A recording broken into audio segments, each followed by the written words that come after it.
y su olla que ha sancochado plátanos. Le pregunto si han desayunado. Me dice que sí, que han desayunado. Esto, doctor, esto, plátanos. ¿Y qué van a almorzar? Esto, doctor, plátanos sancochados. ¿Y qué van a cenar? Esto, doctor, plátanos sancochados. A cualquier ser humano lo quiebra esa terrible realidad. Y esa terrible realidad no la podemos seguir tolerando. Felizmente la población peruana, hasta el campesino del último rincón, ya entendió que no lo deben discriminar, que tiene derechos y sus derechos lo tiene que conquistar. A nadie le han regalado la libertad. Y la libertad se gana. Y se gana muchas veces con sacrificios. Se dice que la Constitución en lo económico es lo mejor que tenemos, es lo peor que tenemos. Allí, ese ultraliberalismo ha determinado que el Estado no puede realizar actividad económica, salvo allí donde la empresa privada no pueda intervenir. No sé, el Estado, como se dice allí, solamente puede realizar actividad económica subsidiaria. ¿Y cómo? En otros países liberales, no ultraliberales, pero liberales, sí el Estado desarrolla actividad económica. Allí tienen ustedes el caso de Chile, el cobre, que le da suculentos ingresos para tener sus fuerzas armadas actualizadas, para contribuir a la calidad de la educación. Nosotros en el Perú, se dice, tenemos en la Fuerza Aérea 3 aviones en malas condiciones. Chile tiene 92 aviones de última generación. Nosotros tenemos un satélite en pésimas condiciones. Chile creo tiene 10 u 11 satélites. Y así por el estilo. ¿Por qué el Estado no puede en el Perú desarrollar actividad económica? Entonces hay que terminar, hay que sacar de allí de la Constitución eso de que el Estado puede desarrollar solamente actividad económica subsidiaria.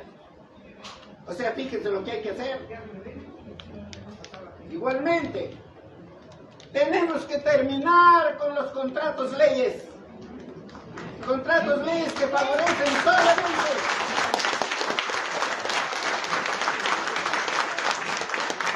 a determinadas empresas. No siquiera todas las empresas. Porque si fueran ellos liberales, terminarían con eso. Porque en un libre mercado no pueden competir en igualdad de condiciones una empresa con contrato ley y otra empresa sin contrato ley, porque están en una tremenda desigualdad. ¿Tengo un minuto? Muy bien. Y por el minuto que me queda, miren ustedes la situación económica, la situación judicial que tenemos, la justicia en el Perú. Ven ustedes a esa señora que lo encuentran con 1916 soles de lo que ha colaborado la gente para ayudar a la movilización. Y han puesto 30 meses de prisión preventiva. Y no hay ningún asesino, ni directo, ni inmediato, que esté en la cárcel. No lo hay. Pero ese ejemplo es solamente eso, un ejemplo. Porque esto del sistema de justicia ya viene fallando hace muchísimo tiempo. Eso no quiere decir que no hayan magistrados honestos, decentes. Los hay, pero los hay también de los otros. Y un ejemplo más ya en general. Ustedes observen en la realidad. ¿Quiénes están en las cárceles? ¿Están los narcotraficantes? No están. Muchos inocentes. ¿Están los corruptos? No están. Está la gente que no tiene recursos. Eso se pudren en la cárcel. Me ha ganado el tiempo, pero fíjense ustedes lo esencial que es darse una nueva constitución. Muchas gracias.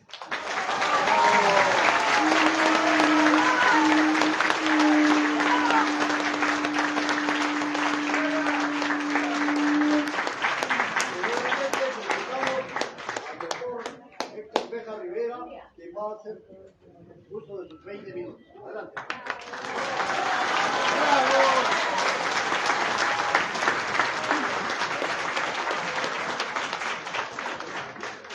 Yo voy a hablar de aquí, no porque sea conferencista, no porque es más fácil llegar a ustedes. Y quiero empezar saludando aquí a Ricardo Espiricueta, que a mí me consta que es un antiguo profesor que han pagado con creces en su facultad y en la universidad la penalidad de decir la verdad siempre. Hay que hacer justicia a la gente. Y creo que a Ricardo hay que hacerle una mención especial. Ustedes no lo conocen.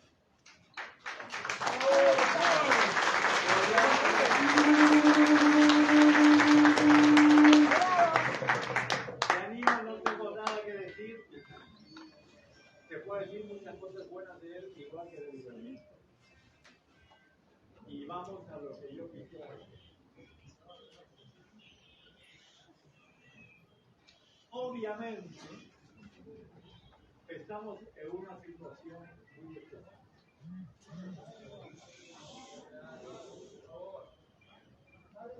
Porque tenemos un país enrejado, un Estado secuestrado, una presidenta que es un muñeco de paja, que ya saben ustedes quién es.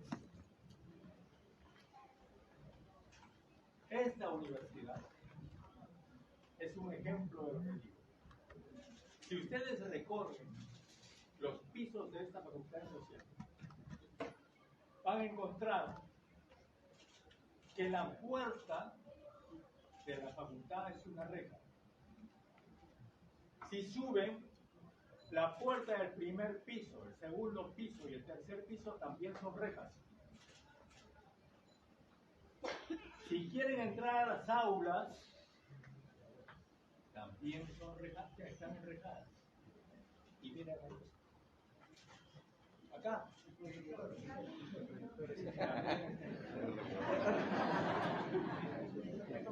¡Qué liberalismo! ¿Qué tal liberalismo? Vayan ustedes a la Plaza de Armas.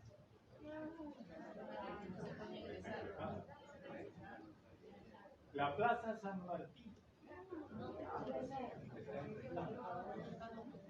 La Plaza 2 de Mayo. La Avenida Bancay. ¿Dónde están los espacios públicos? Ahora está prohibido protestar también. ¿Qué está libre?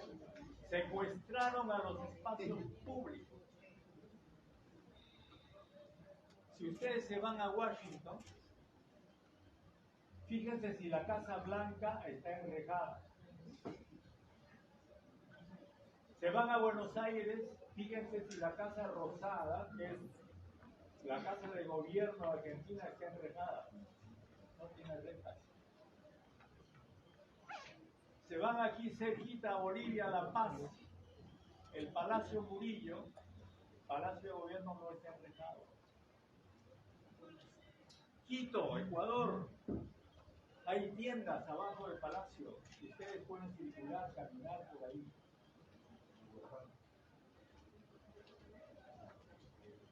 En el Perú,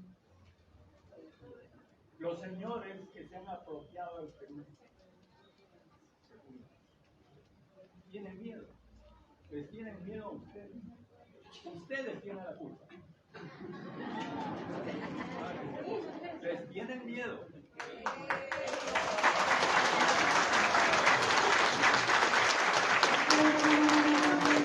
Y ahora mucho más. Somos el verdadero pueblo. Y ahora mucho más. Porque ustedes, las compañeras y los compañeros de ustedes, las paisanas y los paisanos de ustedes, estaban durmiendo. Y ahora despertar. ¿Sí o no? Sí.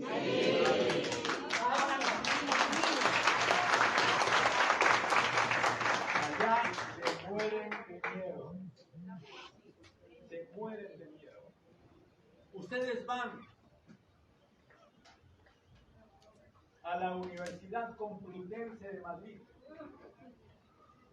Pueden caminar por la universidad. No hay una sola red. Ustedes van a Oxford. Entran, es una ciudad. Soy reja. Ustedes van a Cambridge, una de las primeras universidades. A nadie se le hubiera ocurrido ponerle una reja a la universidad.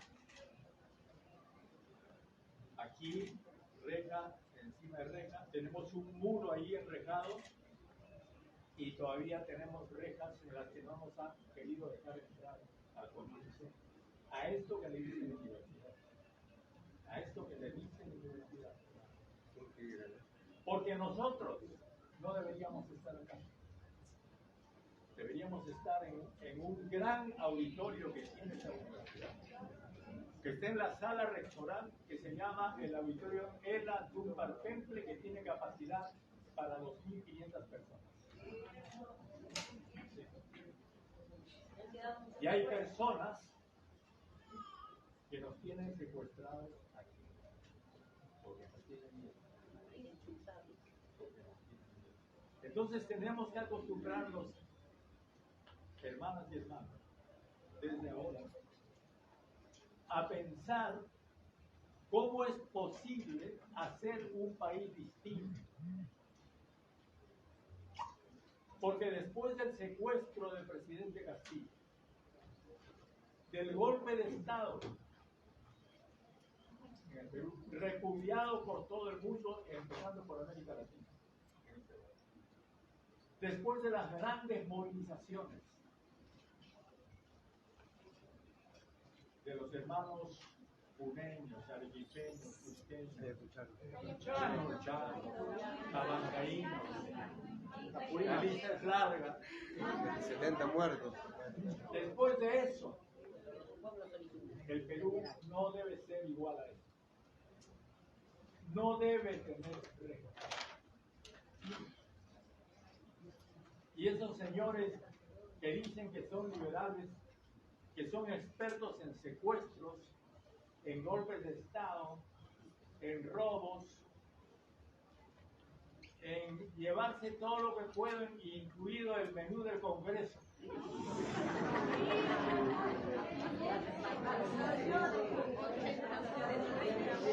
Esa gente no debe regresar nunca más. Nunca más.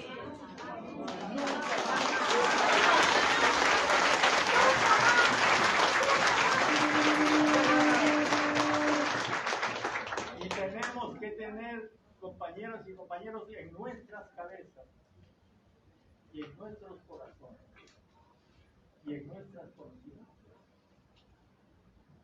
un país distinto, un país en el que haya espacios públicos, porque la república se llama república porque es res pública, porque allí hay algo que se llama el espacio público, que pertenece a todos. Esta universidad, cuyas rejas nos cerraron hoy día y le cerraron a los compañeros y compañeras de ustedes que vinieron y fueron maltratados aquí, es pública, pertenece a todo el Perú, les pertenece a ustedes y me pertenece a mí. Nadie tiene el derecho de secuestrar esta universidad, nadie. Y así como hay una persona allá en Palacio usando un poder fraudulento, aquí también hay otra persona que está usando un poder fraudulento y que por dignidad debería renunciar. Por dignidad.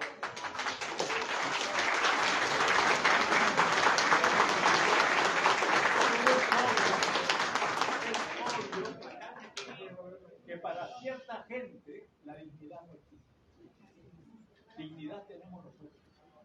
Dignidad tenemos nosotros. Por eso están aquí. Por eso han venido hasta aquí, hasta Lima.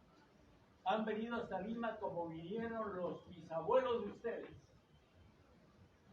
Porque ahora, que sepan los amigos y amigas de Puno, los aymaras, este año 2023 se cumplen 100 años de la revolución aymara de 1923.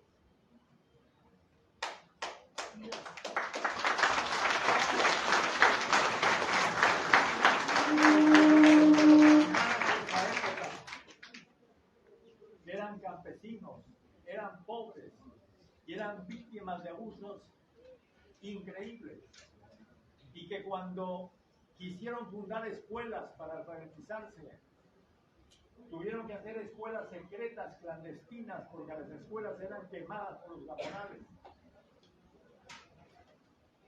Esos aymaras dijeron en algún momento hasta aquí no más. Y fundaron la República Aymara Cahuancayán, que la historia ocultó, porque como en nuestros colegios no se enseña historia, muchos de nosotros no sabemos, y ustedes tampoco sabían probablemente, que allá en Huancané se había producido uno de los grandes acontecimientos de aquella época. Previos a esto, en que esos campesinos pobres dijeron: hay que abolir ese sistema republicano corrupto y hay que fundar una nueva república. Y eso es exactamente lo que tenemos que hacer hoy día: abolir este sistema corrupto y fundar una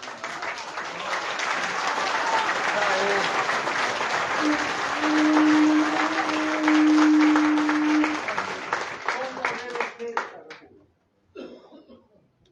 Para empezar, debe ser realmente república, porque lo que tenemos hoy día es una red privada, ¿cierto? Esclavizada, entregada. Una verdadera república tiene que ser una organización donde haya grandes espacios públicos a disposición de todos, donde todos paguemos impuestos, empezando por los grandes, ¿Saben ustedes cuánto es el presupuesto público del Perú anual? 214.000 millones de soles. Los peruanos y las peruanas gastamos al año 214.000 millones de soles. Vayan ustedes a la página de la Sociedad Nacional de Minería y Petróleo. Los mineros. Vean cuánto dicen ellos que le pagan al Estado peruano. ¿Cuánto le pagan? 8.000 millones de soles. Comparen, no se mareen con los ceros y con los miles. Digamos, piensen ustedes, yo necesito para vivir un mes 214 soles. Tengo un cliente. A ese cliente le doy mi casa, me hace huecos en mi casa, me deja toxinas, me envenena el agua. ¿Cuánto me vas a pagar? 8 de los 300. Esa es, por eso que esta es una red privada. Porque además, esas empresas exportan unos 35.000 millones millones de dólares anuales. Y no le pagan al Perú ni un peso, como nunca le pagaron. Ni por el oro, ni por el cobre, ni por el hierro. Tampoco le pagaron por la anchoveta, no le pagan por el pescado. Y ahora que están de moda las agroexportaciones, tampoco le pagan al Perú por el agua. Pero me van a decir, pero ¿cómo dices eso? Estás mintiendo. Si pagamos impuestos, esos son los impuestos que pagan. Entonces, un nuevo país tiene que empezar por arreglar cuentas. Pero para arreglar esas cuentas, tiene que tener una unidad popular muy fuerte, absolutamente dispuesta realmente a construir un país distinto, un país con justicia. Y ese país, compañeros, con justicia social, tiene que tener sistemas de decisión. Y el sistema de decisión fundamental debería ser una gran asamblea. Pero a esa asamblea no deberían llegar los políticos. Eso se lo saben todas. Ya están ahí, ¿eh? Han visto que todas las cucarachas están, todas, como decían, las sabandijas de palacio, decían, han resucitado, están moviéndose ahora para las nuevas elecciones, candidatos por todos lados. El pueblo peruano tiene que ser consciente. Y a esas sabandijas, no digamos que echarles insecticida, porque quizás sean incluso inmunes al insecticida, nos van a sobrevivir. Pero no votar por ellos.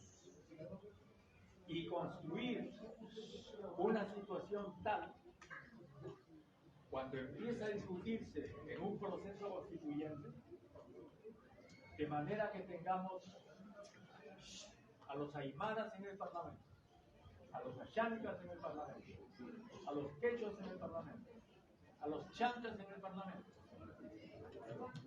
a los pueblos amazónicos en el departamento, con sus idiomas, hablando sus idiomas.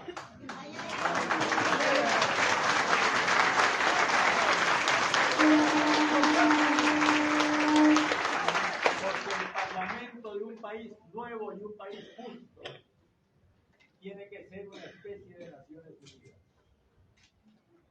porque son nacionalidades y tienen que estar unidas. Y tiene que tener, como en las Naciones Unidas, traducción simultánea. De manera que una señora que venga con su vestido tradicional, hablando quechua, desde Chumbivilcas, desde Yauri al Parlamento, hable en su idioma. Que nadie la obligue a hablar en castellano.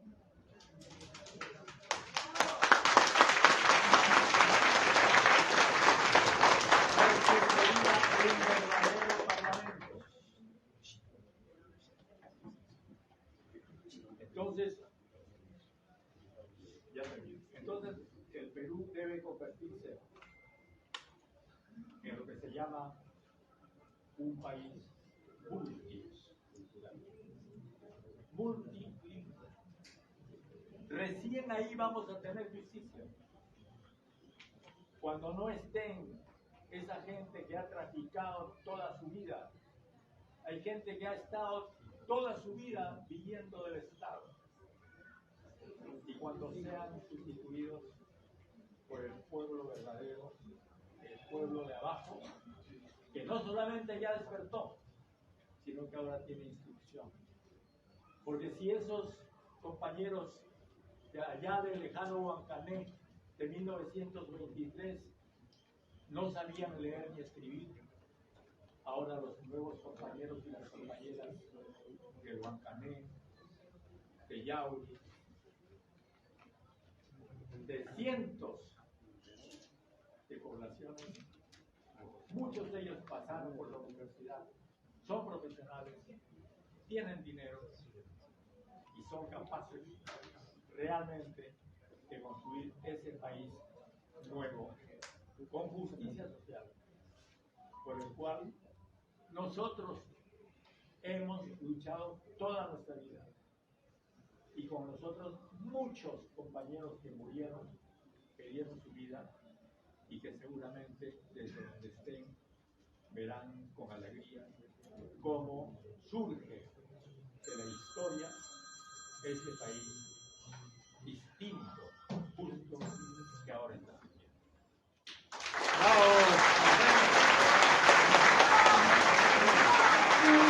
Bueno, acaba de dar su discurso Héctor Béjar. Estamos en vivo y en directo desde el auditorio de la Facultad de Ciencias Sociales de la Universidad Nacional Mayor de San Marcos. No solamente ya despertó, sino que sus hijos son instruidos.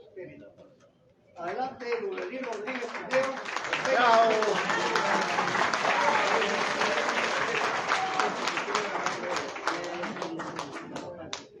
Compañeras, compañeros, buenas tardes. Seríamos ingratos si es que no empezamos esta pequeña reflexión, si no nos acordamos de 60 compañeros que ya no están con nosotros. En primer lugar, nuestro saludo, para ellos. En segundo lugar, algunas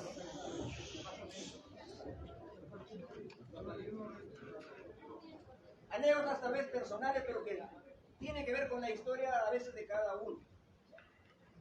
En la década de 1960 yo estudiaba secundaria, primero en la Gran Unidad Escolar San Miguel de Piura y luego en el Colegio Nacional de San José de Chiclayo. Estando en tercer año de secundaria, tomé conocimiento que un joven poeta que había ganado el premio del poeta joven del Perú en un concurso en la Universidad de San Marcos había muerto en las aguas del río Madre de Dios en Puerto Maldonado. Ese joven muy alto se llamaba Javier Heró Pérez, quien fue asesinado el 15 de junio de 1963. Y Javier Heró era militante, combatiente del ejército que organizó nuestro compañero Héctor.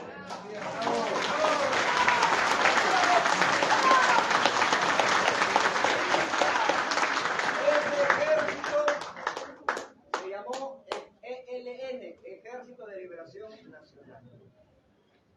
Pero ¿por qué he mencionado o recordado a Javier Heró y de paso está vivo felizmente Héctor Béjar?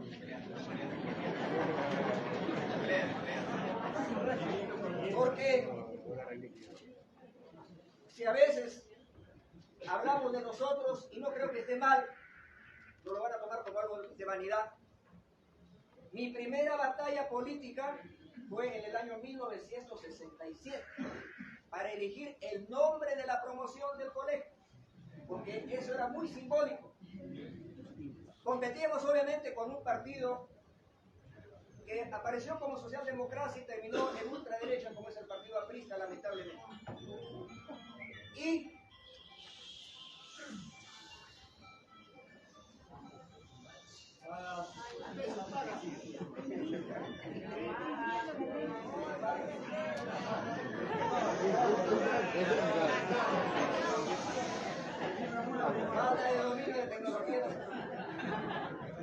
resulta que en ese año 1967 nosotros peleamos para que el nombre de nuestra promoción sea Javier Heró Pérez y ganamos esa elección en más de 700 alumnos que éramos la promoción del Colegio Nacional de San José de Chiclayo. Esa fue la primera batalla que en términos personales significó para mí una aliento, un triunfo. Por eso es que recuerdo a Javier Heró y de paso recordamos a don Héctor Béjar Rivera.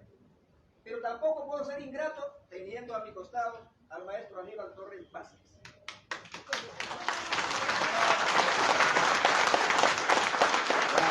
Bueno, yo he transitado por la política, he sido presidente de la Federación de Estudiantes del Perú y la oficina de la FEP estaba en el primer piso de la Facultad de Economía de San Marcos.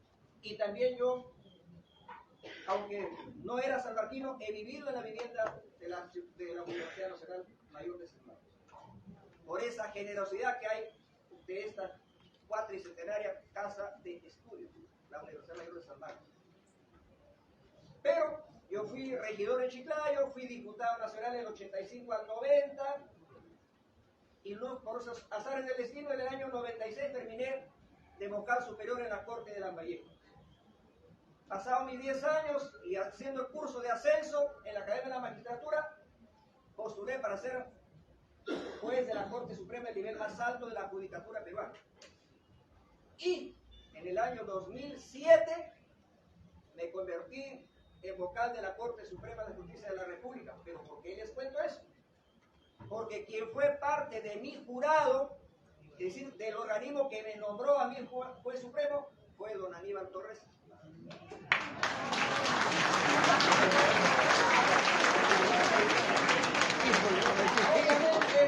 Obviamente yo nunca lo había visto antes, no había sido su alumno, aunque él ha nacido cercanamente a Chiclayo, donde me he criado, chotano, ¿no? Entonces, ha pasado el tiempo, este año, y me entero un día que habían pedido una audiencia para discutir la prisión preventiva de don Aníbal Torres. Yo no era su abogado, sin que él me llame. Yo llamo a uno de sus asistentes, le digo, si el maestro lo tiene a bien, me puedo incorporar al equipo de su defensa. Entonces, él me contestó,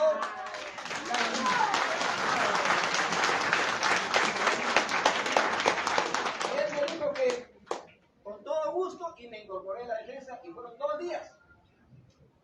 El primero, donde se pidió la suspensión de la audiencia para el día siguiente, y ahí dimos una batalla, obviamente jurídica, para demostrar que no había ninguno de los presupuestos de la prisión preventiva para Aníbal Torres Vázquez. Y logramos evitar que nuestro maestro Aníbal vaya a la cárcel.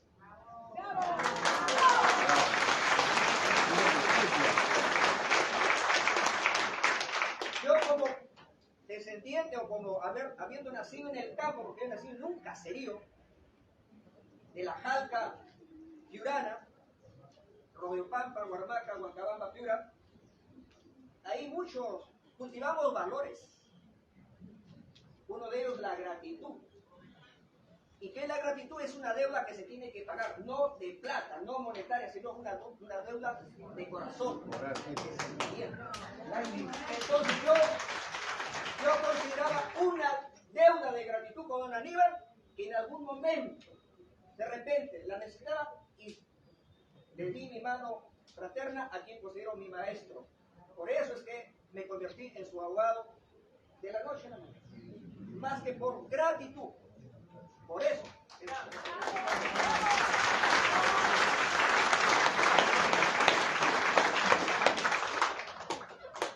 Bien, ahora entro a algunas reflexiones sobre el momento político.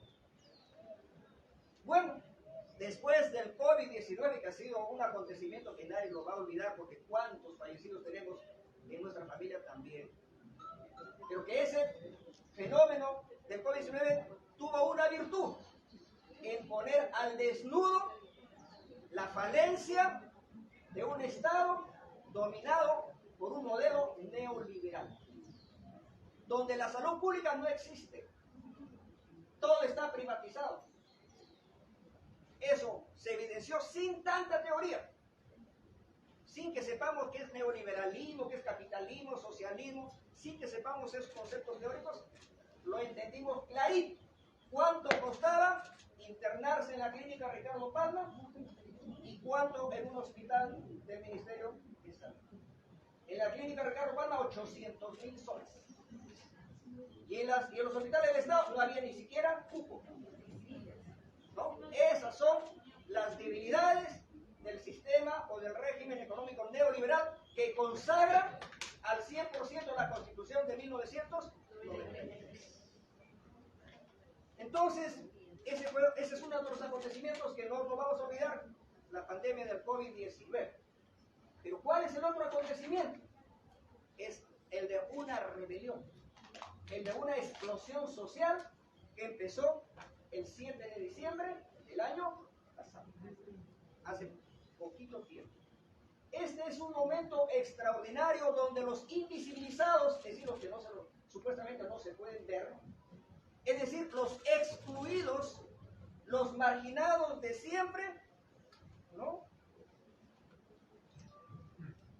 Dijeron que en el proceso de la construcción de la nación peruana, ellos estaban excluidos y que era momento de hacerse presentes. Y por eso es que vinieron movilizándose desde el sur andino principalmente, Puno, Apurímac, Ayacucho, Cusco, para llegar ¿a dónde?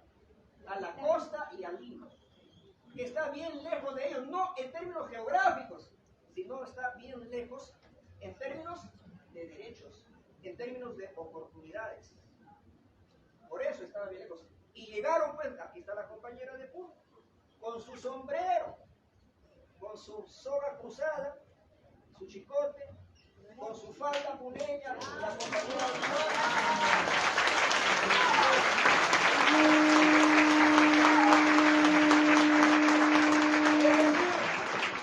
es decir, llegaron con su sombrero, con su vestimenta, con sus costumbres, para decirles sobre el medio, existimos. Pero esos que vinieron a Lima y dijeron que existimos, tienen un nombre, pues, antropológicamente hablando, sociológicamente hablando. Eso se llama, son naciones, son nacionalidades, son etnias. Que la derecha, que la cultura oficial no los reconoce, no los menciona. Entonces estamos hablando que llegaron al Perú la nación quechua, perdón, llegaron a Lima la nación aymara, los chancas de Apurímac, los huancas de Huancayo, si es que se movilizaran bien, o de repente los muchí de Lambayeque, todas las más de 50 nacionalidades o naciones que tenemos en él. Entonces, es así cuando ellos se hacen presentes para tratar de entender que ellos también tienen que entrar en la lucha por el poder. Porque si ellos no participan en la lucha por el poder, ellos van a estar siempre marginados y siempre van a estar excluidos. Y eso es lo que han entendido en esta lucha. Y por eso es que ha comenzado a cobrar vigencia una consigna. Si estamos en contra de este Estado excluyente uninacional, hay que forjar un Estado plurinacional, pluricultural, pluriétnico, multicultural, multilingüístico. Ese Estado se llama Estado plurinacional. Solo si entendemos lo que es un Estado plurinacional, donde todas las naciones excluidas históricamente del país forman parte del Estado en todos sus niveles, desde el gobierno municipal, el regional y el nacional, y en todos los poderes del Estado. En todos los poderes del Estado, en el judicial, en el legislativo y en el ejecutivo, deben estar presentes ellos también, porque si no, ¿quiénes los representan? ¿Intermediarios que aparecen solamente para buscar votos? No, ellos tienen que estar directamente representados, y eso solamente lo pueden conseguir en el contexto de un Estado plurinacional. Solo ahí podemos entender una cosa. Préstame su bandera, compañero.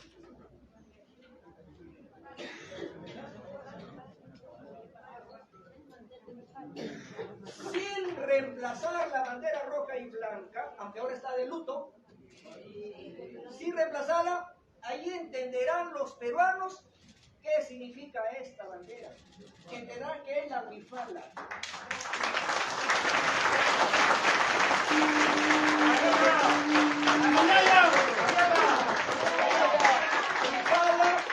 Huifala a la que le cantaba José María, nuestro taita, nuestro padre, a quien lo recordaremos si conquistamos la Asamblea Constituyente, él será nuestro principal homenajeado.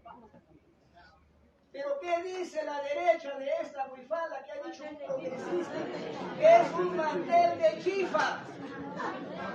Un mantel de chifa, y luego he dicho que es un trapeador a cuadritos.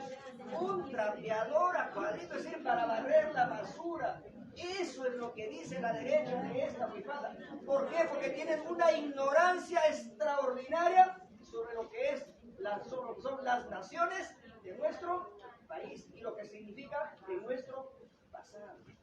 Entonces, eso pinta, pues, explica el por qué tenemos que pelear por un nuevo Estado, por una nueva república. Bien, una segunda reflexión. Tenemos a un gobierno que lo califican algunos como una dictadura cívico-militar, pero ¿es una dictadura cívico-militar fuerte como la de Fujimori en sus mejores momentos? Es una dictadura débil, que no cuenta con el apoyo de la mayor parte de la población peruana. La señora Dina Boluarte apenas llega al 15 o 17% de la población. Quiere decir que las 2/3 partes de la población peruana no respaldan al actual gobierno que nos está, digamos, prácticamente condenando a terminar con lo que es la propia democracia llamada liberal. ¿Y por qué es cívico-militar? Porque hay más presencia y más protagonismo de los militares.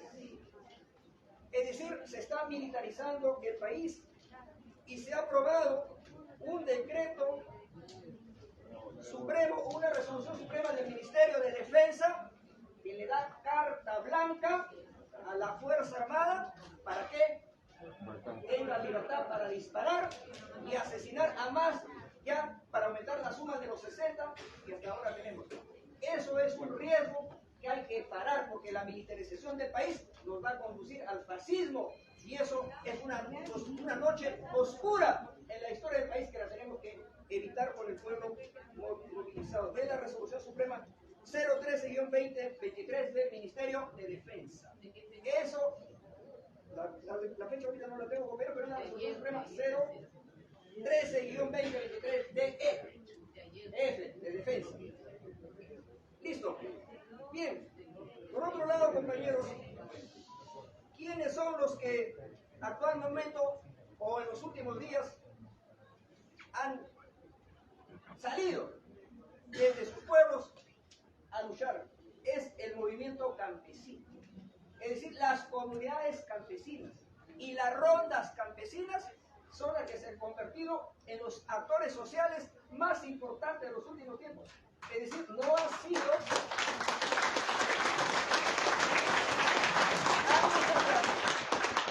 claro, no es la primera vez que el movimiento campesino se ha movilizado. Se ha movilizado por la toma de tierras, por ejemplo, cuando había el gamonalismo, el latifundismo, ¿cierto? Pero en estos últimos días, los que han dado la cara y los que han puesto el pecho son los campesinos de las comunidades campesinas y de las rondas campesinas. Ellos son los actores principales de este movimiento social. Y ahí hay que poner el ojo, para que no se debiliten y para que no haya una derrota, porque también hay peligros. El cansancio, todo eso también juega. Y que no haya una derrota, porque sería una frustración histórica. Pero eso requiere de otro tema que hablaremos posteriormente. ¿Cuáles son las limitaciones o los límites de este movimiento? Y lo tengo que decir porque tenemos que también analizar pues, cuáles podrían ser nuestras debilidades, ¿no? El tema es que no tenemos un liderazgo reconocido. Y voy a usar las palabras de una entrevista que le hacen a la compañera Leonela Labra Panoca, presidenta de la Federación Universitaria del Cusco. Una mujer le pregunta sobre el momento y le preguntan ahí, ¿y podemos hablar de la existencia de liderazgos? Liderazgos, los que lideran pues la protesta. Y ella dice, yo creo que sí, existen liderazgos, pero no unificadores. Miren la palabrita, no unificadores. Ni liderazgos que ayuden a consensuar. eso es un poco triste, debo reconocerlo. No estoy usando mis palabras, ¿ah? Lo que dice esta joven dirigente universitaria del Cusco. Que hay líderes, pero que no, digamos, ayudan a unificar. ¿Qué significa? Que hay liderazgos locales. Hay liderazgos en Puno, hay liderazgos en Cusco, pero no se articulan. Y eso es una deficiencia, compañero, porque no le da norte, no le da dirección al movimiento. Y eso corre un riesgo en que culmine en una derrota. Entonces, ¿cuál es una suerte de solución para este problema?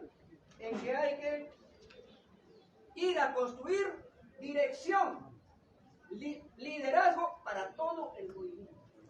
Claro, tenemos liderazgo, por ejemplo, en los obreros, la CGTP, la Confederación General de Trabajadores del Perú. Tenemos liderazgos, compañeros, esa es la dirección de la CGTP. Estoy hablando de la CGTP. Es un liderazgo de los obreros. Hay liderazgos de otros gremios, pero hay que construir liderazgos que puedan agrupar a todos, porque si no se construyen esos liderazgos a nivel local, a nivel regional y a nivel nacional, estamos sin cabeza, pues, compañeros y compañeras. Tenemos brazos, piernas, nos movemos, pero no hay dirección. Y si no hay dirección, no se garantiza una salida política triunfante a toda esta lucha. Y bueno, ¿qué más hay que construir? En toda lucha hay dos bandos. Pero si se quiere poner fin a esa lucha para que gane uno u otro, o de repente empate, porque ahorita no sé si ganó la derecha o ganó la izquierda, es una pregunta muy efímera, ¿no? Muy gaseosa.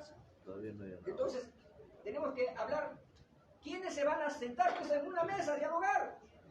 Tienen que sentarse los representantes del pueblo movilizados con los que están ahorita en los poderes del Estado.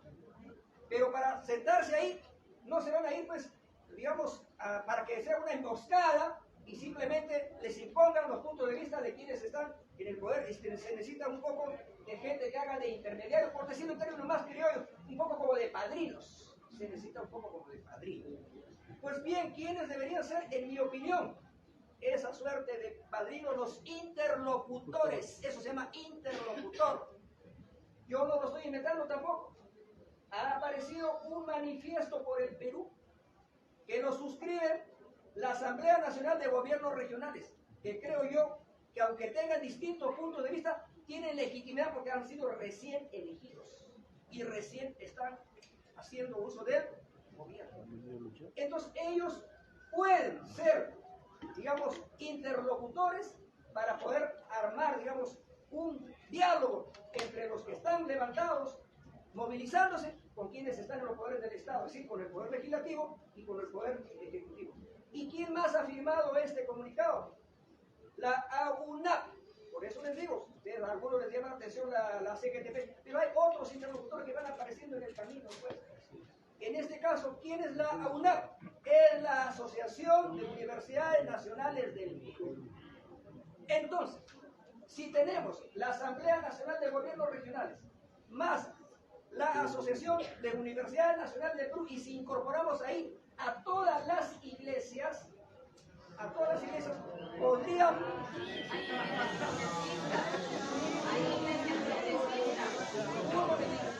No me confundan. A ver, compañeros, no hay que confundir a las élites de las iglesias con su nivel de organización. ¿Hay una iglesia progresista? Claro que hay una iglesia progresista. ¿Por qué nos va a dar miedo? Ellos también podrían entrar como intermediarios. Es una opinión. Es una opinión. Entonces, pero lo que yo estoy diciendo es que alguien tiene que hablar, pues. Tiene que haber interlocutores. Entonces, ¿para qué tiene que haber este diálogo? Para que se pueda exigir, pues, lo que se está levantando. Adelanto de elecciones, convocatoria a la Asamblea Constituyente, todo eso se tiene que plantear. de cómo decirlo, pues los dirán ahí que ya se vayan todos, no es así, es un tema de términos que se pondrán a discutir ahí quiénes los que están representando a los pueblos movilizados. Porque si no se hace eso, ¿qué está pasando? Yo percibo que hay un acuerdo tácito entre el Ejecutivo y el Legislativo para quedarse en la provincia. Entonces, si hay ese acuerdo tácito para quedarse en la provincia, ¿cómo romper ese acuerdo? Llegando pues a acuerdos, ya no entre ellos, sino con nosotros, sobre todo con el pueblo movilizado. Entonces, ya no los voy a cansar, ya me dice que hay 2 minutos de tiempo. ¿Qué me faltaría mencionar? Que hay que persistir en la lucha por conquistar el momento constituyente. Porque la Constitución del 93 es una Constitución bastarda. Es una hija ilegítima, porque no es hija del pueblo, no es hija de un acuerdo social, de un pacto social, como fue la Constitución del 79. Porque en la Constitución del 79 sí hubo acuerdo social, un pacto social. ¿Por qué? Porque participó toda la sociedad organizada. Por ejemplo, a nivel de los trabajadores estuvo el secretario general de la CGTP, Isidoro Gamarra, estuvo Valentín Pacho, estuvo de la Confederación Campesina del Perú, estuvo Andrés Luna Vargas, del movimiento de las universidades, de la Federación Nacional de Trabajadores de la Universidad Peruana, de la FETUC, estaba Victorino Lázaro Cárdenas, me acuerdo, porque yo era presidente de la FED y andábamos trabajando con él, que era de la FETUC, estaba él en la Asamblea Constituyente. Y de los políticos del pueblo estaba Hugo Blanco, estaba Genaro Ledesma, estaba Carlos Malpica, estaba Javier Díez Canseco. Dígame si con esa composición no podíamos avanzar.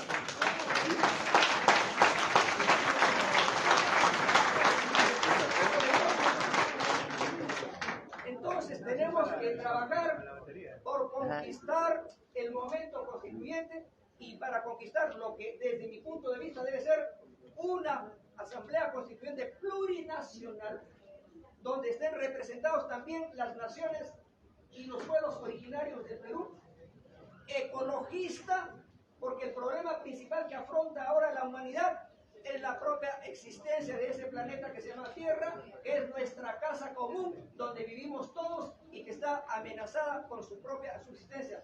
Si de aquí en poco tiempo la temperatura de la Tierra aumenta en 2 grados punto 7, es como si nuestra temperatura corporal aumentara a 40 grados, estamos con delirio febril y estamos enfermos. Eso pasará con la Tierra. ¿Y qué significará el delirio febril en la Tierra con una temperatura de 2 grados más? Sequías, diluvios, fenómenos naturales que pondrán prácticamente en riesgo la subsistencia de la especie humana y del propio planeta Tierra. Por eso es que con una nueva constitución, por ejemplo, se tendrá que reconocer el derecho al agua y todo aquello que significa el agua, la defensa de los glaciares, de los páramos, de los ríos, de las lagunas, y donde haya una defensoría de la naturaleza y no esa defensoría del pueblo que nos quiere cargar ahora.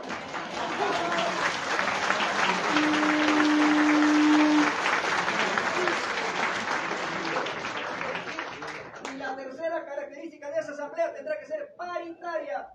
El cielo tiene 2 mitades. La mitad más bonita son las mujeres y la otra mitad son los hombres.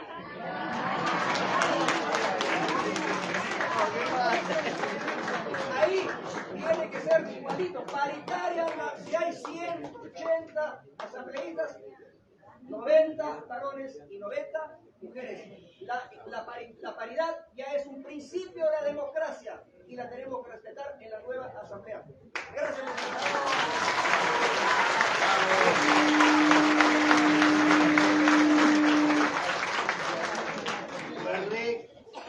Nos ha propuesto que debemos forjar un Estado plurinacional. Asimismo, ha hablado en que debemos buscar interlocutores para que exista un diálogo y nos dé ventaja para no caer en lo más hondo que podría venir es un vacío. Ahora viene, vamos a estar por 30 minutos más, con 10 minutos cada uno, y luego vendrá una ronda selectiva de preguntas rápidas, porque los eventos tampoco no pueden ser 2 o 3 horas. A ver, el doctor Aníbal Torres, 10 minutos, por favor. Bueno, va a tener una réplica de 10 minutos cada uno de los 3 exponentes. Vamos a escuchar al doctor Aníbal Torres.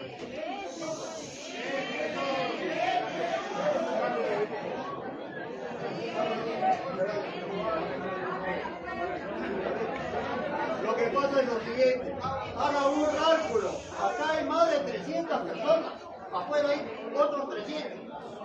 Entonces, que no se diga que fueron 4 gatos en este evento, es un evento mágico. Jaime, a ver, doctor, escuchamos la segunda parte del doctor Aníbal. Ruego silencio, por favor, silencio. Ya ves. Acabamos de escuchar. A ver, silencio, colaboren, por favor. Colaboren, señora. Acabamos de escuchar. Un ratito, cierren la puerta. La de Héctor Béjar A ver. y la de Bernie Rodríguez. De ambas, podemos concluir que nos están diciendo: no votes nunca más por esa derecha y ultraderecha que domina ahora el Congreso. No caigas otra vez en la ingenuidad de Atahualpa. Nunca más en eso.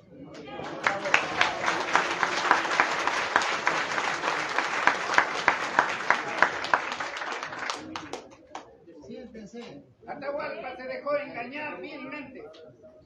Fue en aquella época. Vivimos otra época. No nos pueden seguir engañando más. El pueblo debe llegar a la Asamblea Constituyente y el pueblo debe llegar al Congreso de la República.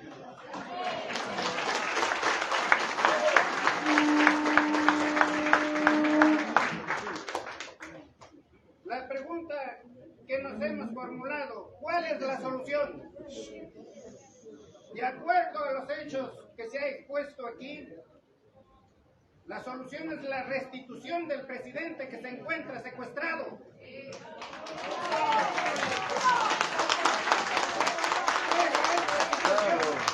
Esa es la solución, eso es lo prioritario. Pero alternativamente, tenemos que trabajar por el adelanto de elecciones, porque no podemos aguantar esta situación hasta el 2026. No podemos estar desprevenidos. La derecha y la ultraderecha ya está trabajando en ese sentido. No estamos seguros de que haya adelanto de elecciones. No. Se sostiene que sería este año 2023. Yo lo veo casi imposible. Y en todo caso sería el 2024. Pudiera ser. Pero ¿quién no quiere? Y aquí nos basamos en hechos. ¿Quién no quiere el adelanto de elecciones? El Congreso de la República. ¿Por qué? Hay que entender por qué.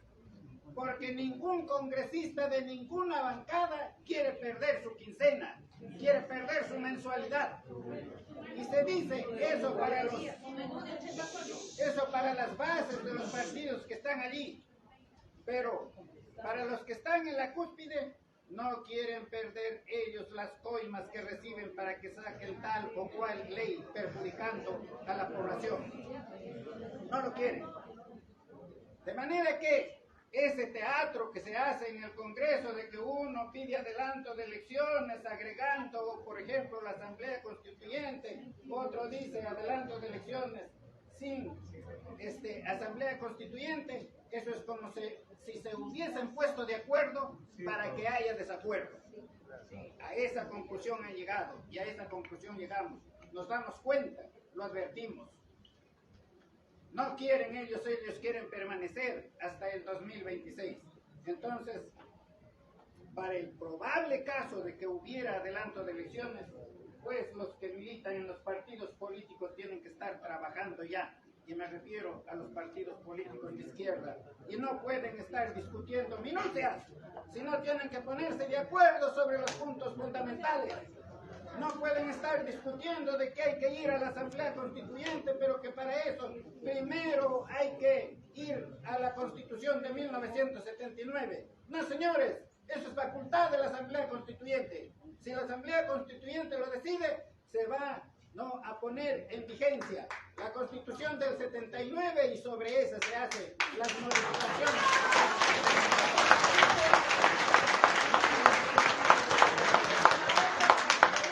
Entonces, no más debate en eso. No más debate en eso, en esas cosas hay que ponernos de acuerdo rápidamente para unirnos, para hacer fuerza, porque divididos nos ganan, unidos ganamos, y eso es lo que tenemos que buscar.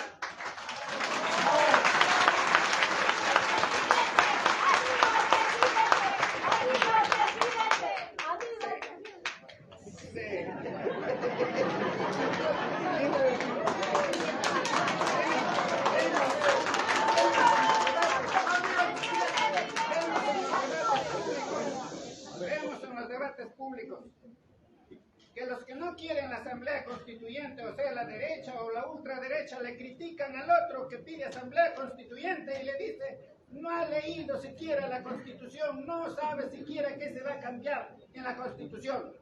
La pregunta es, ¿quién lo ha leído? Él sabe por qué debe permanecer esta Constitución que nos ha llevado a este tremendo desastre. Tampoco lo ha leído, tampoco lo ha leído. De manera que estas reuniones son precisamente para establecer, para aclarar qué es lo que hay que cambiar en una nueva Asamblea Constituyente. Por ejemplo, de la exposición aquí de nuestros dos expositores, sale una idea clarísima. Tenemos que crear un Estado plurinacional, porque somos pluriétnicos, plurilingüistas, pluriculturales. Todas nuestras culturas existentes en nuestro país tienen que estar presentes allí en la Constitución. No pueden estar aislados, no pueden estar marginados. De aquí, de estas exposiciones, ¿qué sale? Hay que escribir allí en la Constitución que los idiomas oficiales, no el idioma oficial, sino los idiomas oficiales del Perú son el castellano y los otros idiomas que hablan nuestras distintas culturas, de nuestras distintas comunidades, quechua, aymara, xaninca, etcétera, etcétera, etcétera. Todos tienen que ser culturas oficiales. Y de ese modo, la educación se hará en castellano y en la cultura originaria de ese lugar. La justicia se administrará por un juez que conozca el castellano y que conozca el idioma, la lengua de ese lugar, y así por el estilo. Y así por el estilo. Eso hay que consagrarlo en el texto constitucional. ¿Pero de dónde sale? De estos debates, de estas conversaciones.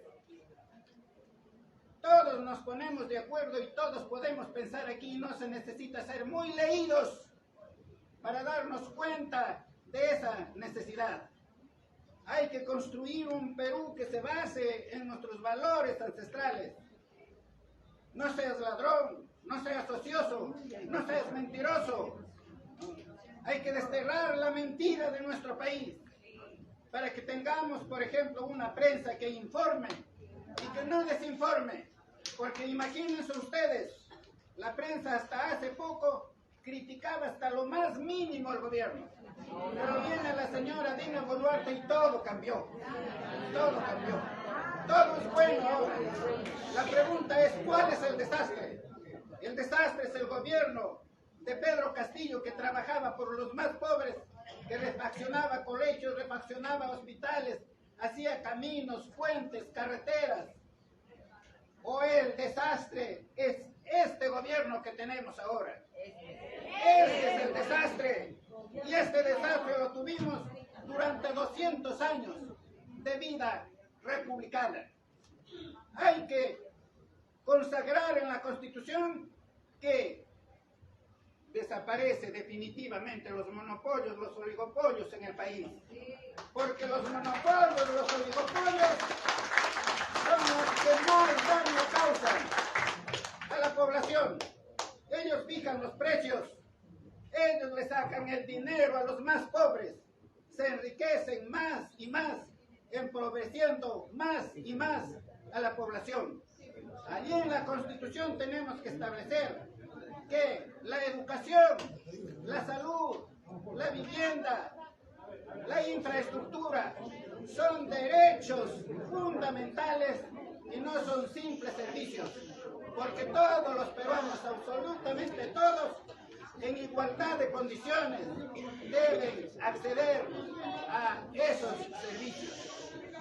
Como decía en la terminación de mi exposición anterior, hay que consagrar en la Constitución una reforma profunda del sistema de justicia.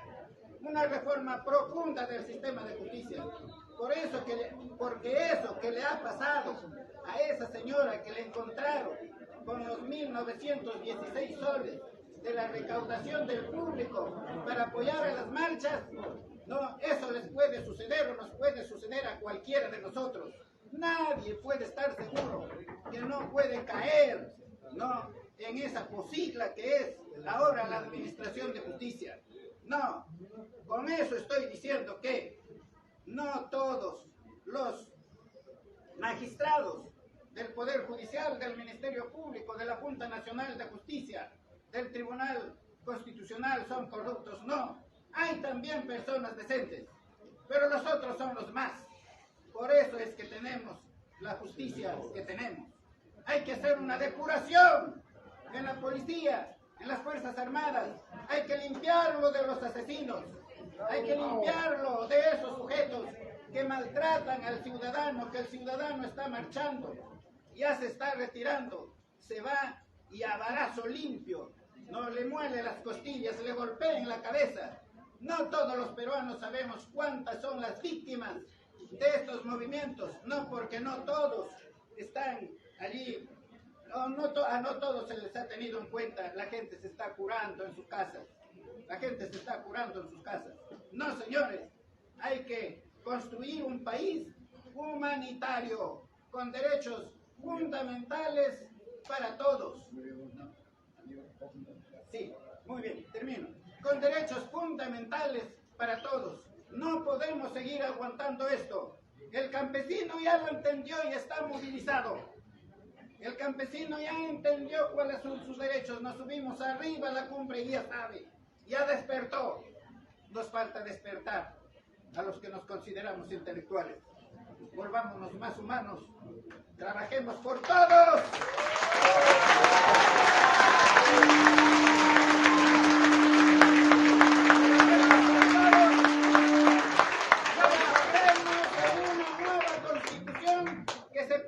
Terminantemente la discriminación en el país, y el sujeto que discrimina debe ser sancionado severamente. Muchas gracias.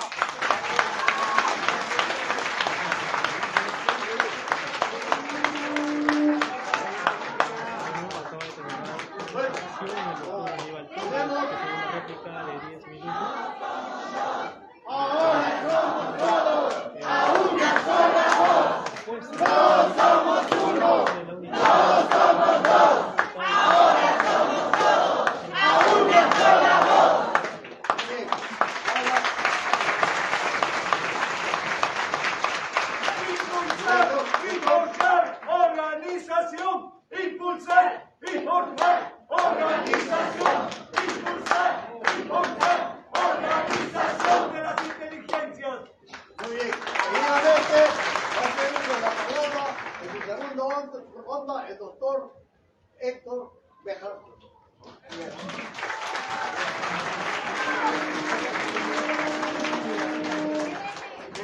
Brevemente, compañeras y compañeros, de ustedes también, sintetizar, pero además añadiendo algunas ideas.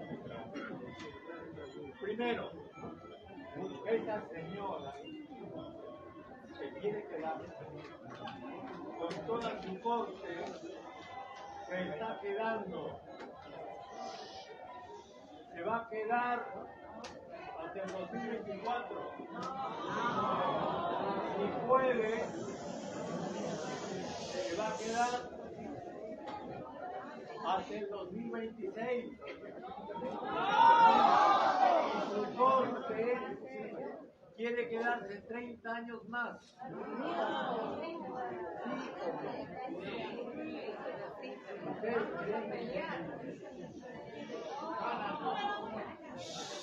Hay que movernos de ahí.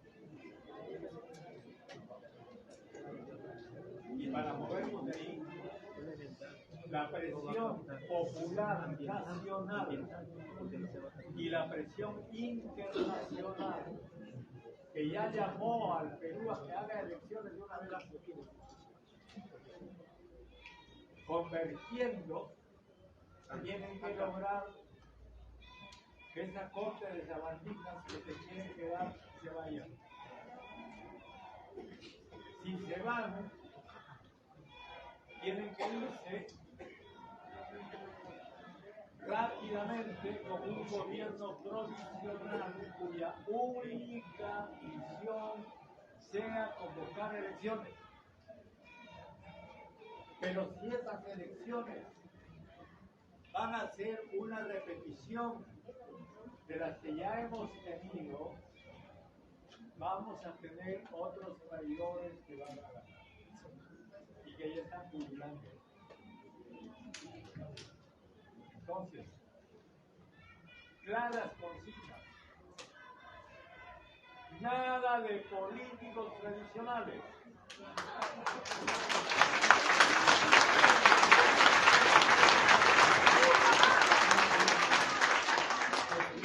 Nada de divisionismo.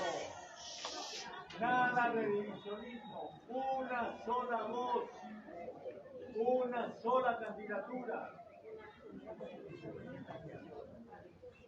Y el proceso electoral que se haga tiene que ser un proceso electoral en que los ricos no tengan el poder de pagar a sus esquiroles y a sus artistas,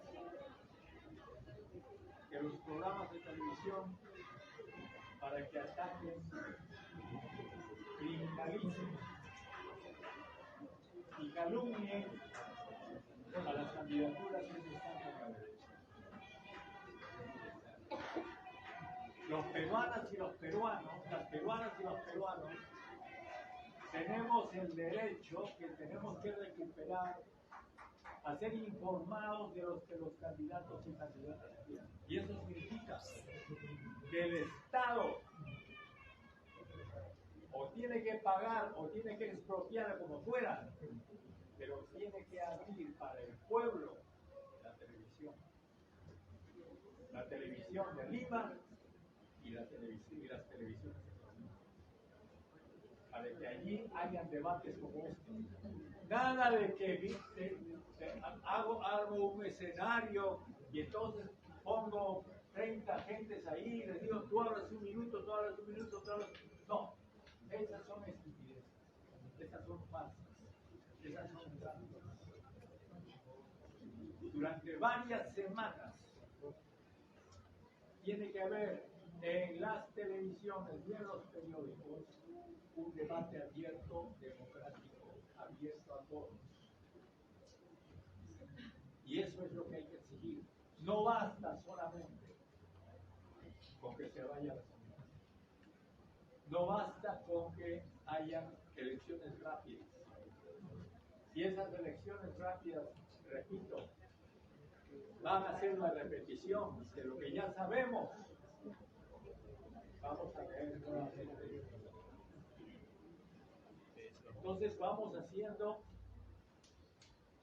un resumen de lo que debemos exigir. Renuncia ahora, mañana. Elecciones ahora, este año. Ojo. Unidad para luchar, unidad para vencer,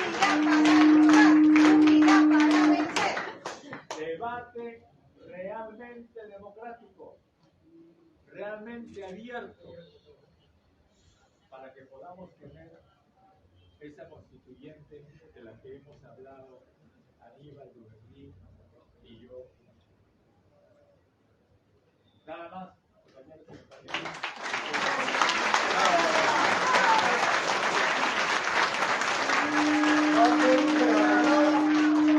El doctor Duverní Rodríguez, por 10 minutos, y seguidamente vamos a dar un rol de 1 minuto por pregunta para no más de 6 personas. Adelante. Gracias. Para reforzar algunas ideas, miren, toda esta batalla que se está dando es una batalla política, no es una batalla política. Pues bien, si es una batalla política, debemos tener una herramienta, debemos tener un arma que nos permita ganar esa batalla política. Esa herramienta, esa arma se llama educación política. Es decir, tiene que haber escuelas políticas en cada zona, en cada nivel de organización.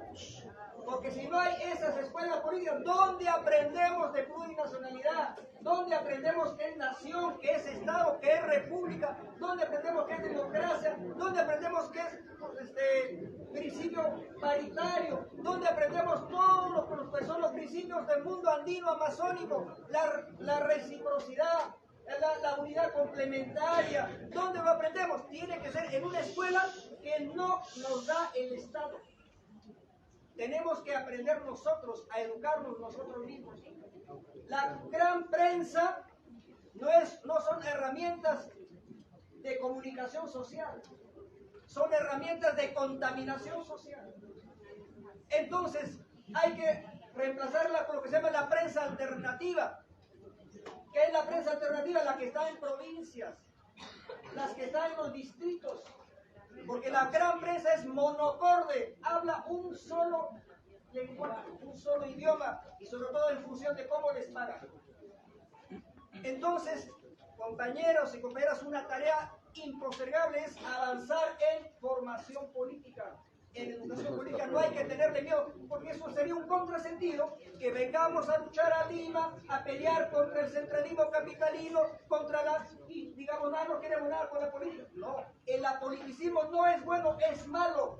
El apoliticismo le conviene a la derecha, que el pueblo no se politice, que el pueblo no se concientice. El pueblo tiene que concientizarse, solo de esa manera va a tener tareas de largo alcance. Y sobre la Constitución, miren, ¿qué nos dice la derecha?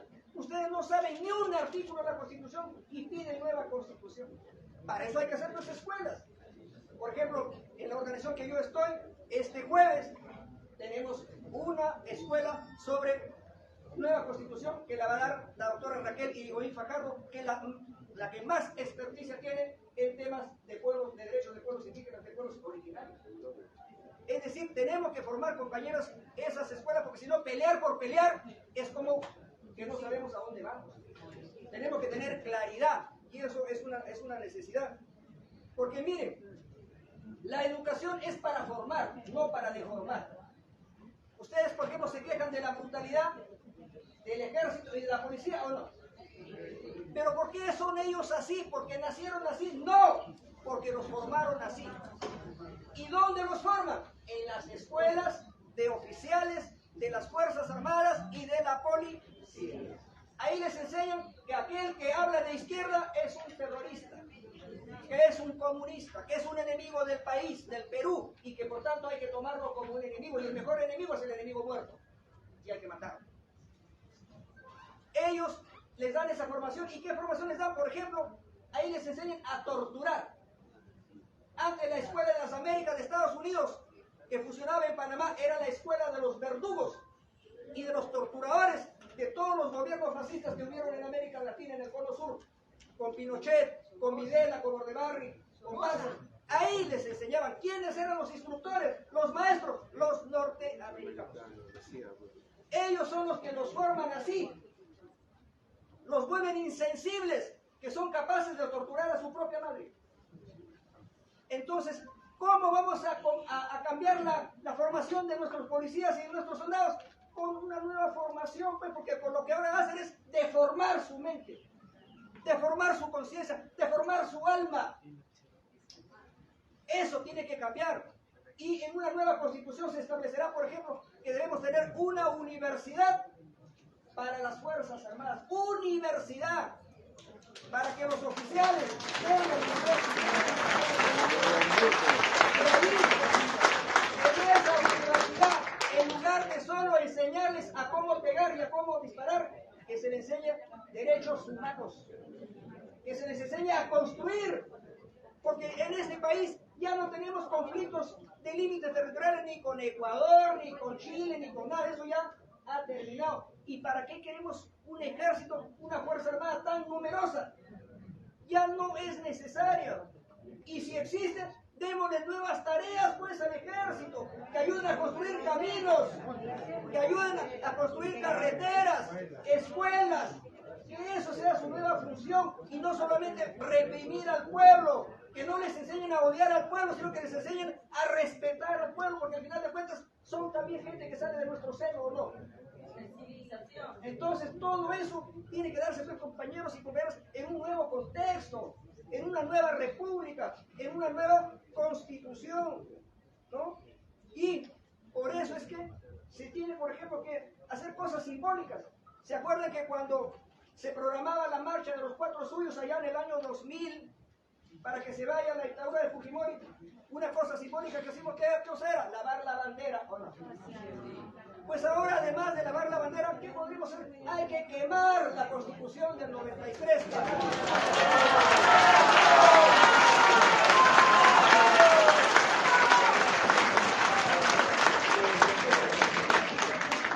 Solo de esa manera iremos tratando de cambiar la mente de nuestra población, porque también seamos honestos, también seamos autocríticos. El sur movilizado, el sur en lucha, y la pregunta es ¿por qué Lima no lucha? No digo que todos, obviamente, no digo todos. Está bien, compañero, pero es... Está bien.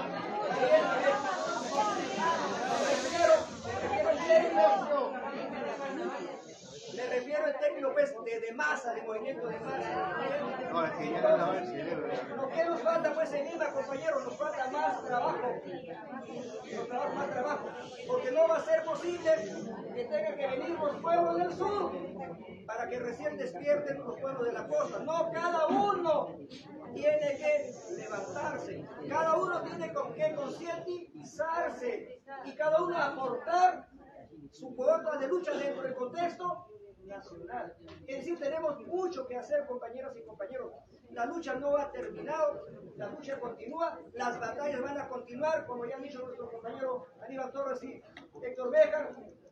Hay nuevas elecciones, si es que las hubieran, aunque todo apunta que no las van a ver, porque hay un acuerdo tácito entre el Ejecutivo y el Legislativo para quedarse hasta el 2026, pero en el supuesto que se dieran, ya no este año por decir, porque el planteamiento es que sea este año, pero ya suponiendo que sea para el año 2024. La ley electoral actual dice que no se puede hacer ninguna modificación un año antes. Y si no se puede hacer ninguna modificación un año antes, vamos a ir a las elecciones con las mismas reglas que van a garantizar el triunfo de los partidos que existen ahora. Entonces la pregunta sería, ¿y para qué tanto hemos luchado si al final el resultado va a ser en beneficio de la derecha? Entonces tenemos que ir, compañeros, a exigir a que haya cambios, nuevas reglas de juego para el contexto electoral. Y eso no significa convertirse en electorero, es que la batalla va a ser política, pues. Entonces tenemos que tener propuestas políticas para la crisis política. Porque si solamente damos la contra, somos contreras. No, nosotros damos la contra, pero proponemos soluciones. Y en eso tenemos que trabajar, compañeras y compañeros.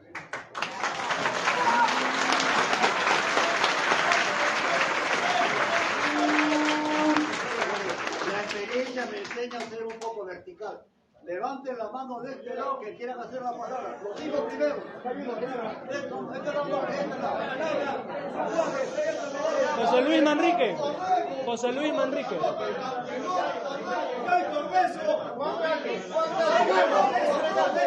Orden, compañero. Compañero. Orden, orden. De la ronda campesina.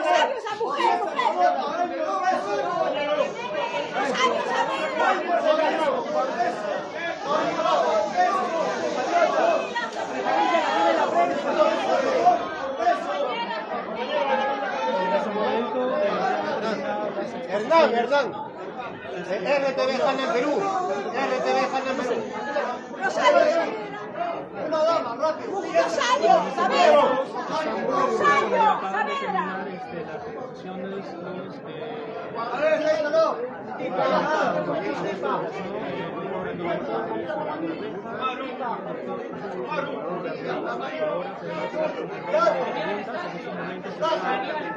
está empezando a anotar a las personas que van a realizar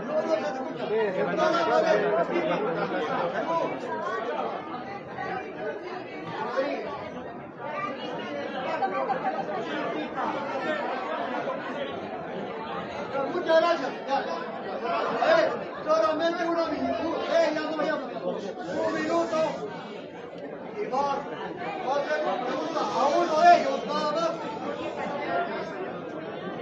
El compañero Manrique. A ver, escuchamos. ¡Orden!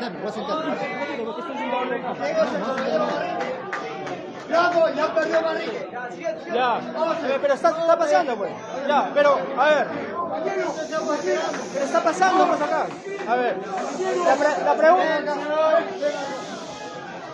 Marcos.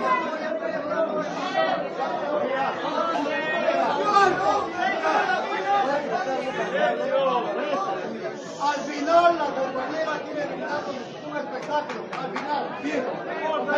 Compañero, colaboren. Colaboren.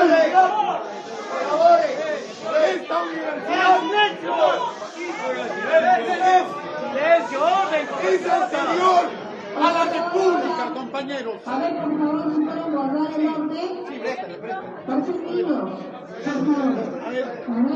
San Marcos, compañeros, es anterior a la República. San Marcos es anterior al ejército. San Marcos. San Marcos, compañeros. Invoco que se callen, por favor. Por favor, compañero. Vamos a tener la palabra, compañero. Se te ha notado. Se te ha notado. A ver, por favor. Bueno, esta pregunta va dirigida para el doctor Aníbal Torres. Primero, Buenas tardes, José Luis Manrique de la Red Nacional de Ciencias Provincias de RNPP. La pregunta es la siguiente: ¿cómo se puede garantizar que la Asamblea Constituyente sea realmente representados por la población si en la actual Constitución no hay alguna ley que diga algo al respecto? Sí, muy fácil.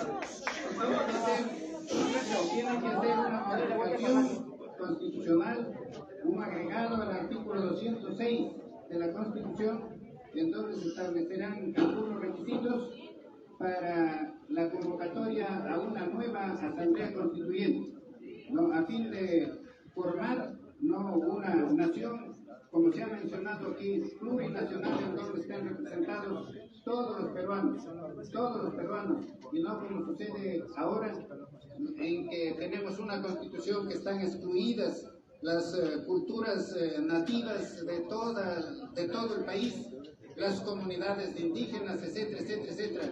Hay que respetar su forma de vida, sus tradiciones, sus reglas, sus instituciones, ¿no? Aparte que, por supuesto, hay que hacerlas entrar también en la cultura occidental a la cual nosotros pertenecemos actualmente. Muchas gracias. Seguidamente, está muy bien el orden. Tiene la palabra el compañero. A ver. Bien. Compañeros, para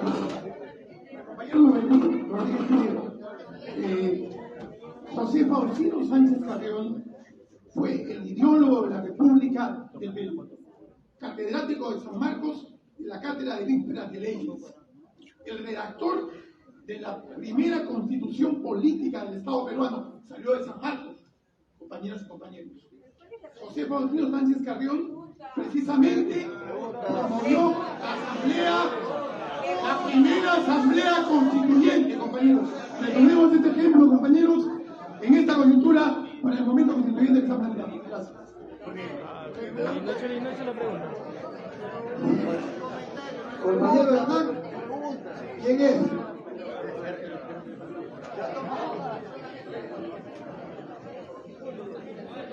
Muy buenas tardes, compañeros. Soy Hernán Medina Candia, de RTV Hanam Perú.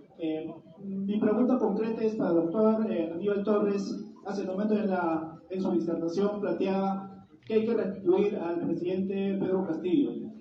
¿Cuál es el argumento jurídico para poder restituir al presidente Pedro Castillo?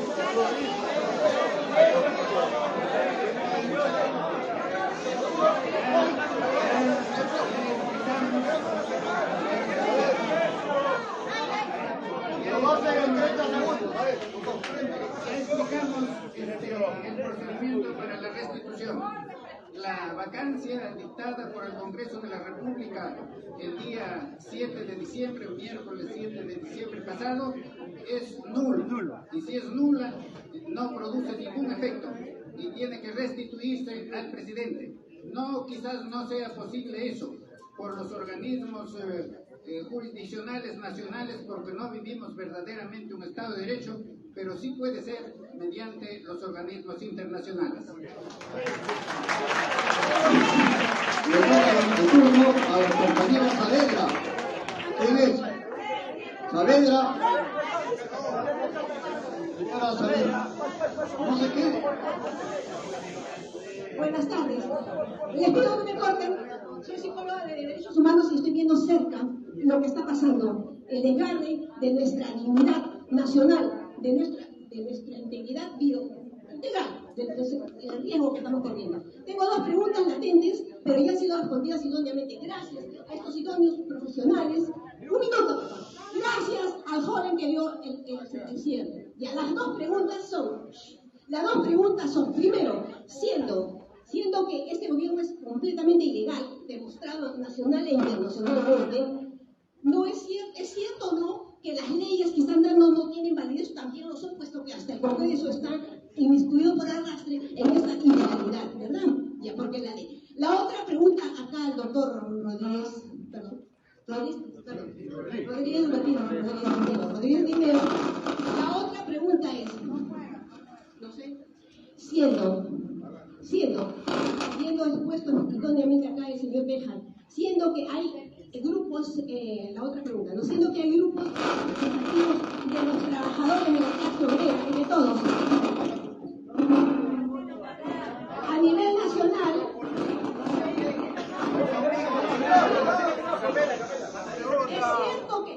es cierto no que no se debe generalizar, puesto que si la CGTP nos ha fallado, conozco a todos los nombrados, en mira, a todos los nombrados grandes líderes que ahora nos fallan. Nadie somos. Termino como cristiana diciendo, Dios es bíblico, Dios escribe sobre líneas torcidas, nadie somos perfectos y el Perú.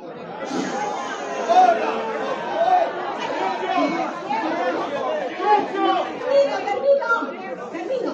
No basta destruir lo que estorba, sino construyamos lo que falta y no lo expuesto. Gracias.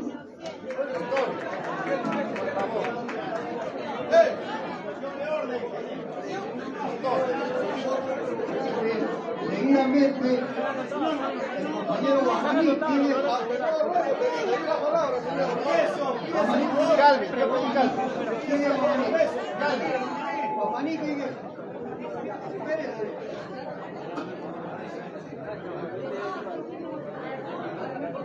Bueno, la pregunta, a ver, compañeros. ¡Silencio! Sin micro, así nomás. La pregunta puntual para el doctor Aníbal Torres y el doctor Cerveja. La pregunta es, Para muchos especialistas en las ciencias sociales, hoy en día hay un colapso social, no hay una crisis, hay un colapso de carácter estructural. Y la pregunta fundamental es, ¿qué se viene? Ya que en Puno no hay simples movilizaciones con asusadores, sino han declarado movilización constante. ¿Estamos en una entrada de una guerra civil o qué se viene de acuerdo a las especialidades que ustedes tienen en su experiencia? Muy bien. A ver, ¿quién desea? Muy buena pregunta.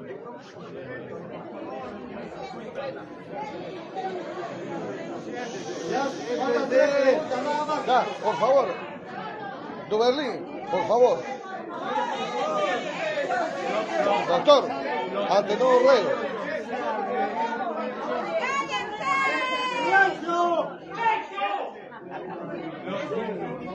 Ay, ¿no quieren dejarme hablar? Yo no tengo una bola de cristal para decir qué va a pasar con ninguno de ustedes. Lo que sí es cierto es que estamos al final de un ciclo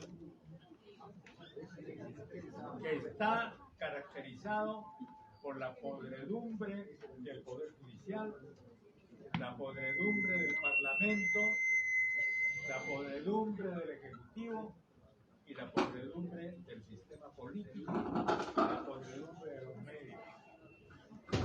Entonces, eso significa que ese Perú tiene podrido, tiene que dar lugar al Perú nuevo, limpio, que viene de abajo. Ese es el momento que estamos viendo. Y de nosotros depende, de nosotros, de ustedes y de mí, si eso va a ser posible. Si estamos unidos, si somos serenos, si somos capaces de enfrentar políticamente, de la manera que hemos dicho aquí en esta reunión, la nueva situación. Ya, profesor, ante no ruego, he pedido el uso de la palabra. Quiero preguntarles a ustedes cómo van a hacer si no tienen ni partido. Nadie ha construido un partido. ¿Cómo van a hacer ustedes con buenas intenciones? ¿Por qué? Demuestra su profesionalismo, todavía está profesionalismo, por favor. Pues ya estamos grandes, ya. Demuestra su profesionalismo. Pero se respeta, igual, no importa quién la lleva temprano. Se respeta el orden, se respeta el orden. Demuestra que eres profesional. Claro, estamos acá, estamos grabando un besito. Hacemos el sitio, por favor. Pero no lo dejes, por favor.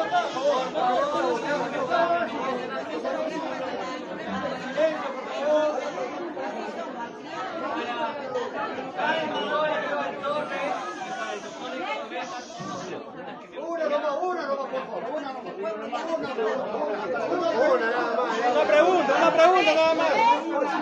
A ver, público, sala, por favor. Muy buenas noches. Por favor. Muy buenos días, señores panelistas. Por favor, quiero hacerles un llamado a la calma, a la tranquilidad. Sabemos que estamos viviendo y pasando una situación política nefasta y que tenemos sentimientos encontrados, tenemos mucha indignación y muchos de nosotros no sabemos cómo vamos a actuar mañana, qué va a ser después de las estrategias y etcétera, etcétera, etcétera de cosas. Entonces, por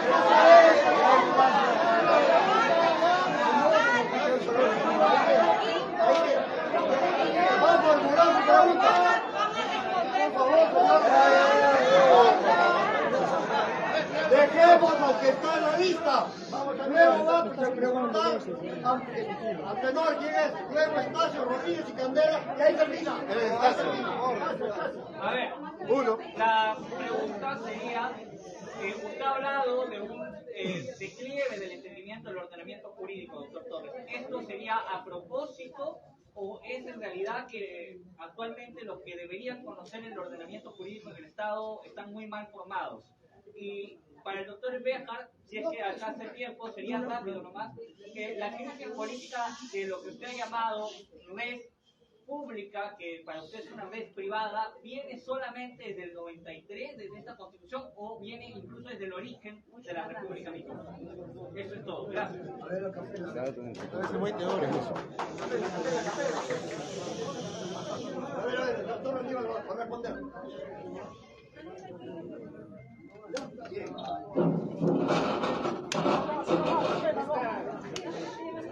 Esta es una crisis política. ¿Por qué?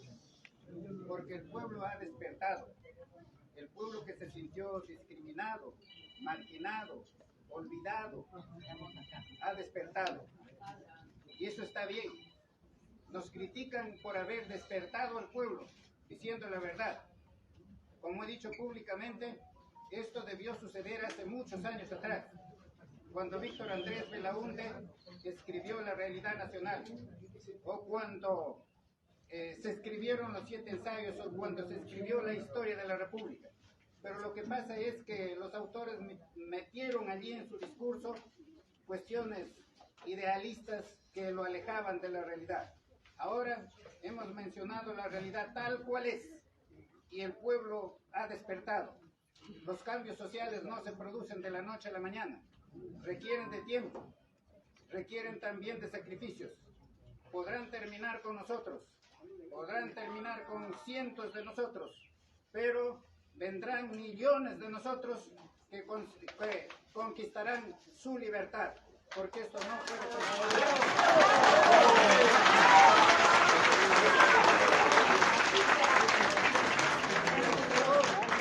Lo peor que le ha podido pasar al Perú es su Congreso de la República. Y respetuosamente desde aquí, de la Universidad Nacional Mayor de San Marcos, le pido al Congreso de la República que reaccione, que escuche a la población, que no sigan a un marino de desagüe, ¿no?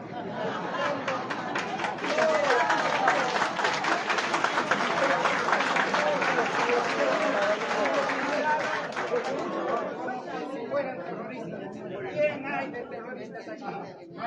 Nadie. Y de otro lado, tenemos que ser autocríticos. Tiene que mejorar las facultades de Derecho y tiene que mejorar también la Facultad de Derecho de la Universidad Nacional Mayor de San Marcos, que debe pronunciarse frente a estas situaciones que están pasando en el país. Muchas gracias.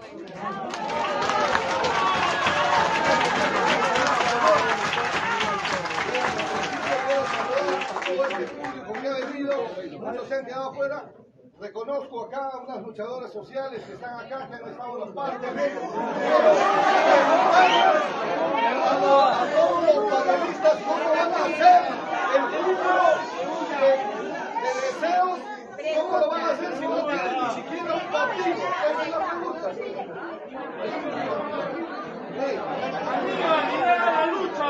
Aníbal, lidera la lucha.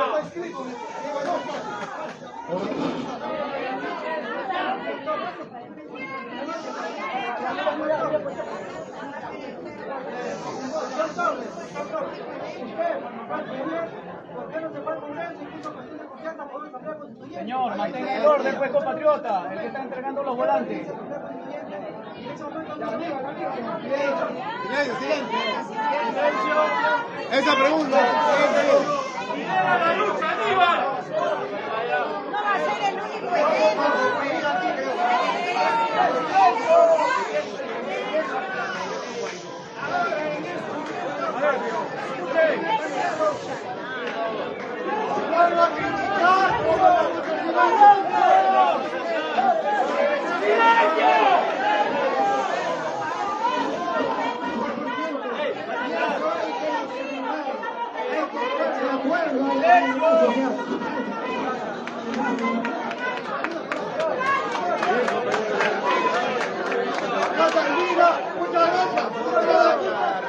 Ya acabó, señores, disculpen. Está lejos.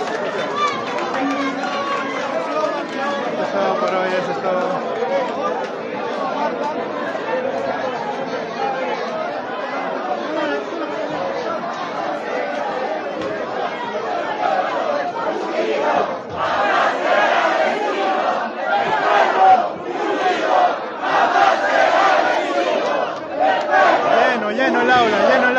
con 500 más afuera.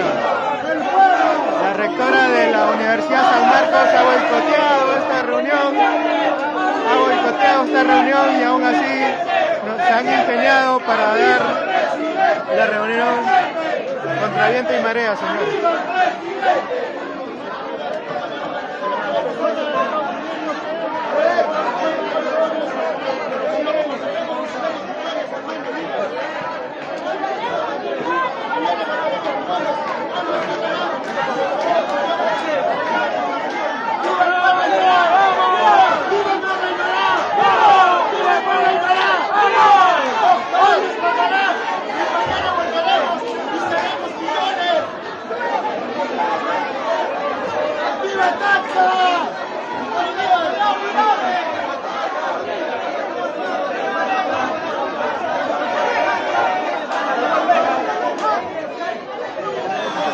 Señores,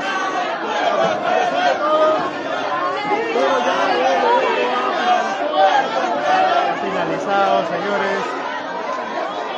Estamos transmitiendo en los inicios, estuvimos transmitiendo en TikTok, por problemas técnicos lo he tenido que cambiar a Facebook.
Cuidado.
Señores, bienvenidos. Estamos saliendo ya de la Facultad de Ciencias Sociales de San Marcos, donde hubo una ponencia del doctor Duberly Rodríguez, del doctor Béjar y también el doctor Aníbal Torres también. ¿Cómo que marzo?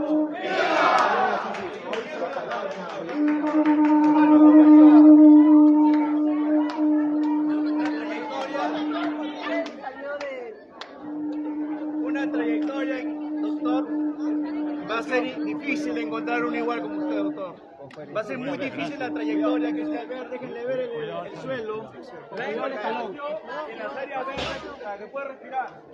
Todo bien. Puede respirar.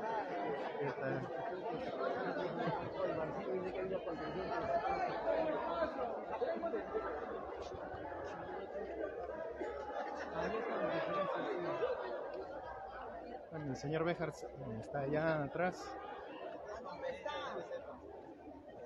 Vamos a buscar a los nuestros. Bueno, señores, se acabó.